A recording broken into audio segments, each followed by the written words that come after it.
Assalamualaikum warahmatullahi wabarakatuh. Perkenalkan, nama saya Galang Muhammad Atar. Saya dari kelas 11 Protelan. Nah, di video kali ini saya akan menceritakan tentang tabiin yang hidup di zaman Nabi Muhammad SAW. Nah, udah penasaran kan? Lapar kan? Haus kan? Langsung aja cekidot. Oke, di video kali ini saya akan menceritakan kisah seorang tabiin yang hidup di zaman Nabi Muhammad SAW, tetapi tidak pernah berjumpa dengan beliau, yaitu seorang tabiin yang bernama Uwais Al-Qarni. Bagi seorang muslim, berbakti kepada orang tua adalah hukumnya wajib. W-A-J-I-B. Berbakti kepada orang tua yaitu banyak caranya. Yang pertama, kita mematuhi perintah orang tua. Jangan ngebantah. Ingat, jangan ngebantah. Ngebantah itu dosa. Nah, salah satu yang menjadi teladan berbakti kepada orang tua yaitu adalah seorang tabiin yang bernama Uwais Al-Qarni. Berbaktinya Uwais kepada ibunya menurunkan keridhaan Allah Subhanahu wa Ta'ala, sehingga Allah memperkenalkan Uwais kepada setiap penghuni langit. Menurut seorang dai muda Nahdlatul Ulama, Ustadz Najmi Fatoni, Uwais Al-Qarni adalah seorang tabiin. Walaupun Uwais hidup di zaman Rasulullah SAW, tetapi Uwais Al-Qarni tidak pernah bertemu Rasulullah SAW.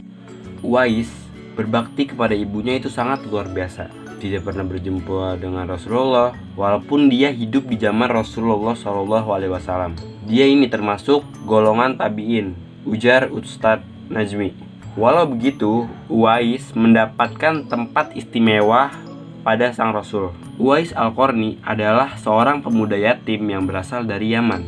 Uwais mempunyai penyakit yang bernama sopak. Penyakit sopak itu seperti kulitnya itu belang-belang gitu. Walaupun cacat, ia adalah pemuda yang saleh yang sangat berbakti kepada ibunya. Ibunya adalah seorang wanita tua yang lumpuh. Uwais senantiasa merawat, memenuhi semua permintaan ibunya. Nah, mungkin satu aja nih yang permintaan ibunya nih susah dikabulin, yaitu permintaan ibunya untuk dapat mengerjakan haji. Nah, mendengar permintaan tersebut, Uwais pun termenung. Perjalanan ke Mekah sangatlah jauh, melewati padang tandus dan panas. Orang-orang ke sana mungkin mereka membawa unta, membawa bekal-bekalan. Namun Uwais sangat miskin dan tidak punya kendaraan. Nah, Uwais terus berpikir menemukan jalan keluar. Kemudian dibelilah seekor lembu. Karena tidak mungkin pergi haji dengan lembu, Uwais membuatkan kandang di puncak bukit. Setiap pagi ia bolak-balik menggendong anak lembu itu naik turun bukit. Orang-orang yang melihat perbuatannya bahkan menganggap Uwais ini gila. Gak pernah ada hari yang kelewat dia setiap hari menggendong lembu bolak-balik turun naik. Nah, makin hari anak lembu ini makin lama tuh makin tumbuh besar. Nah, makin besar juga tenaga yang lembu punya. Setelah 8 bulan berlalu, tibalah musim haji. Lembu Uwais telah mencapai bobot sebesar 100 kg. Begitu juga dengan ototnya Uwais yang semakin lama semakin kuat. Uwais pun menjadi sangat bertenaga untuk mengangkat barang. Ternyata maksud dari Uwais menggendong lembunya naik turun bukit yaitu supaya dia latihan kepada otot-ototnya ini, supaya otot-ototnya ini semakin kuat. Nah, otot-ototnya ini kan semakin kuat. Uwais menggendong ibunya berjalan kaki dari Yaman sampai Mekah. Alangkah besar cinta Uwais kepada ibunya. Ia pun rela menempuh jarak sejauh itu dari Yaman ke Mekah.